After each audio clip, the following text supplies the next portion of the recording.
Welcome to Million Dollar Grit, the podcast that dives deep into the world of entrepreneurship where tenacity meets strategy and dreams meet reality. My name is Julie, and I explore the raw, often overlooked truths of what it takes to succeed in business and in life. It's not just about the glossy success stories, it's about the grit it takes to get there. Hey everyone, welcome back to Million Dollar Grit. Today, I want to talk about why Facebook ads fail even when you are a smart business owner with good offers. I see this over and over and over again, and if I wasn't a funnel expert, I think I might dive into ads instead because of how many problems I see that I want to fix, that I desperately want to fix in the ads space. But I am not an ads expert, but I definitely know a lot about ads.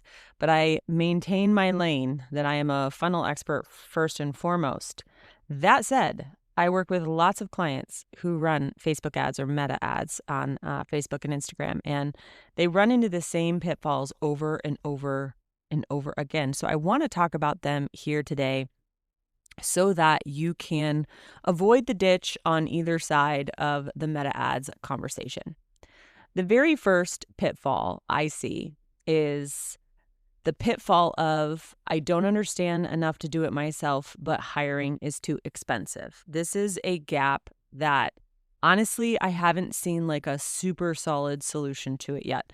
You've got a business owner who has a validated offer or slightly validated offer. They really want to run ads.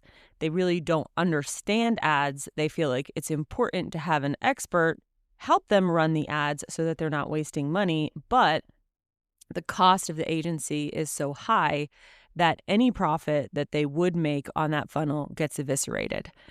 And it's a hard problem to fix. Now, a couple of solutions that I have come up with on various occasions. Number one, if you're a business owner and you have a spouse who is good with numbers, you train them to do the ads because no one's going to spend your money the way you'll spend your money. We'll be careful, I should say.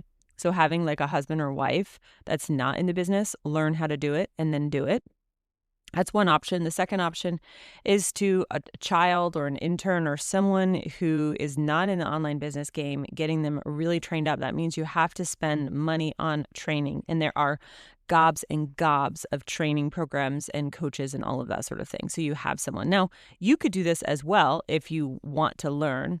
And as long as you learn the type of ads for the type of funnel you have, you could probably make that work. There are coaches out there that offer coaching and they offer curriculum as well. So like you set it up and then they, can make sure you're on the right track. That's an option as well. But if you're going to hire an agency because you don't want to learn ads, understand that for that time being, you will not have profit on that particular funnel because agency prices are just very, very hard. Now, the only exception to that will be if you have a very high lifetime value, if you have a high ticket back end, and you can afford to spend that first profit that comes in on the ads agency because in the lifetime value discussion, you can make it work. But that is probably the biggest pitfall I see is this sort of quandary that small business owners find themselves in. The second pitfall I want to address is the urge to scale the minute it works, right? So let's say you have a webinar funnel or an application funnel or what have you, you get it out there, you get some early signals that it converts. Your ROAS looks good, that means return on ad spend looks good. And you are like, okay, let's go to the moon. The minute you scale, you are basically signing up to be a creative ads agency because you will have to produce new creative way, way, way more often than you think. And if you try to scale your budget and you don't create an operating, like an SOP for how you're going to get new creative out every single week, you're going to watch all of your numbers crash and burn. And I see this, I have a lot of clients that are running webinar funnels and, they're at like $100 a day, let's say, and things are working and they're like, okay, I want to scale up. And then they jump to $200 a day and they don't immediately refresh the ads. And after a week or so, they're like, oh my gosh, my cost per lead is going up and up and up. And I said, I know, because you gave Meta more gas to spend, but you actually didn't give it the creative it needed. It's a creative platform, and ads and audiences fatigue fast. And this means not only different types of creative, like reels, posts, stories, all those types of things, but also more angles, right? New objections, new formats, new hooks, all of that sort of thing. If you are going to scale, know that you are signing up for becoming an ad creative machine. All right, pitfall number 3 is experiential, and I'm sure there will be people that are in the ad space that disagree with me. But if you are running a funnel, I'm going to use a webinar funnel as an example because this is the most common funnel I run into. And then it's working well and you start scaling, and then you decide that you're going to offer a low ticket offer. So you put in a PLM funnel. You're going to watch your ads most likely tank. Results get harder to interpret, right? And also Meta starts to get confused because it was running looking for this exact type of person that opts in to this webinar, that watches, and then let's say buys a $500 product. And now you're asking it to look for someone who's going to impulsively spend $27.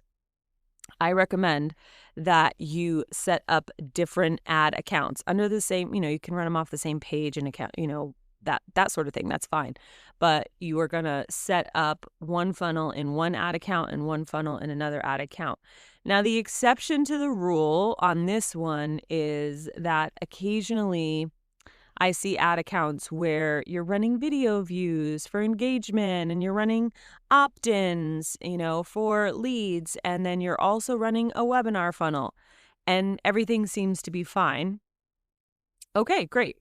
But I have noticed more than I can count when people try to take these sort of like big dog funnels, right? Weekly webinar funnels, PLM funnels, application funnels, and they try to scale them both in the same ad account. And usually everything goes sideways. So you can set up a second ad account if you are going to go ahead and do that. Really important. Okay. The fourth pitfall is the emotional budgeter versus the mathematical budgeter.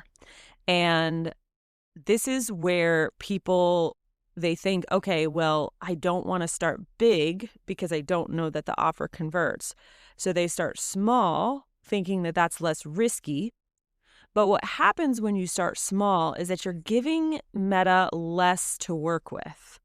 And so if your funnel isn't like a total like bang on top funnel, it's going to struggle, which is emotionally going to send you into either panic or like, oh my gosh, this isn't working. And I actually think that the people who do really well are emotionally ready to spend decent money right out of the gate because that gets them data faster. So let me give you an example. Again, I'm going to use the weekly webinar. Let's say you have a weekly webinar and you want to spend $30 a day on ads. What's going to happen is you're going to have an extremely small number of people opt in. Okay. And yeah, $30 a day will work for opt-ins. Like you can technically get 50 conversions a week, which is what Meta requires if your cost per lead is good. So it's not like it's an unreasonable budget, but what will happen is you'll get maybe, let's say 50 or 60 people registered. You'll get maybe 4 or 5 people to attend. And if it doesn't work and you don't sell, the emotional disappointment is going to be extremely high. And you're going to keep doing that week after week after week, and you're really not going to get a room large enough to test how am I closing. And you're going to be spending whatever it is, $30 times 7, $200 a week. And your nervous system is going to like tap out before we've got the data that we need. Why not instead make the funnel as absolutely bang on as you can, right? Hire a coach, get it right, get the presentation right.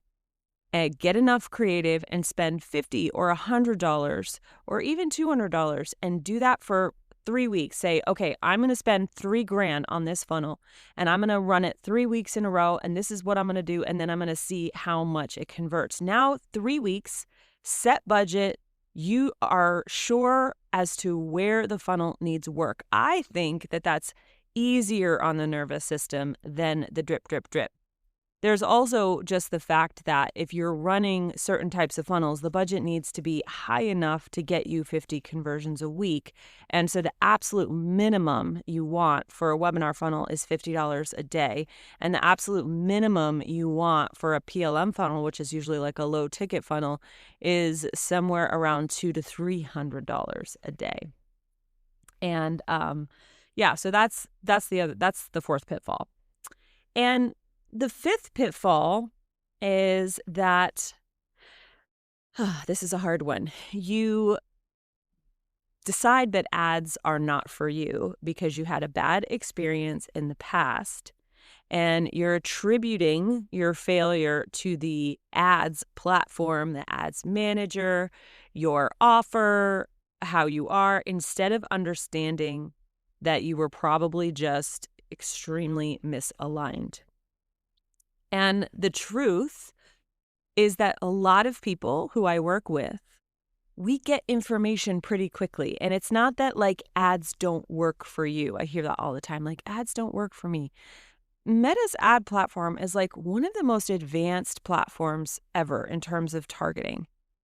There's a pretty good chance it does work for you. What doesn't work is an unclear offer, an unclear message, like a funnel that hasn't been optimized. Like those are the things that are probably unclear. But if you take the time and energy to really say, okay, this is not just like a throwaway funnel I'm going to do here. This is an asset I'm building to sell this product for the next 2 or 3 years. I mean, think about that. If you're building a product right now, a coaching program, a course, and you're expecting that offer and that product to make you 6 figures a year, it would stand to reason that spending $20 or $30 or $40,000 to net you 6 figures a year for multiple years is a good investment. But I think people get really turned around because they buy into fluffy courses or scammy coaches. It doesn't work. They panic. They think it's not me. But if you were to like go set up a bakery on the corner store, you would understand I have to go get a small business loan so that I can, set it up, maybe $100,000 to get started. And I know that bakery is going to net me a certain amount of money each year. It's the same thing for the funnel, same thing for the offer. And if you start seeing your PLM funnel or your webinar funnel like that, instead of just this throwaway experiment, you're going to be more likely to do a really good job, make an investment, spend more on ads than maybe you would have if you were just drip, drip, dripping, and get that data really, really fast. For most people, if they stick with it, they can figure out how to break even on their funnel and get money on the back end or get profitable on the funnel. And that is the goal. That is literally the goal of online business and internet marketing. And if you don't want to play the ads game, that is totally fine. You do not have to play the ads game. You can do organic traffic. There's lots of different ways. But the ads game is honestly the fastest way to scale. And people throw that word around all the time and they say, I want to scale, I want to scale. And if you're not going to use ads, you are going to need some other engine that's very, very powerful, because a lot of people can't replace what an ad can ultimately do. And as annoying as Meta can be, if you avoid these 5 pitfalls, you are on your way to having a successful funnel. So as always, if you need support building your offer, building your funnel, building your online business, please hit me up on email, julie@juliechanel.com, or you can DM me on Instagram and we will get you sorted. Talk soon. And there you have it, folks. Another dose of $1 Million Grit. I hope today's episode has left you feeling inspired, equipped, and ready to face your own entrepreneurial journey with resolve. Remember, until next time, embrace the struggle, harness your grit, and keep pushing forward. You're stronger than any challenge you face. I'm Julie, and this has been $1 Million Grit.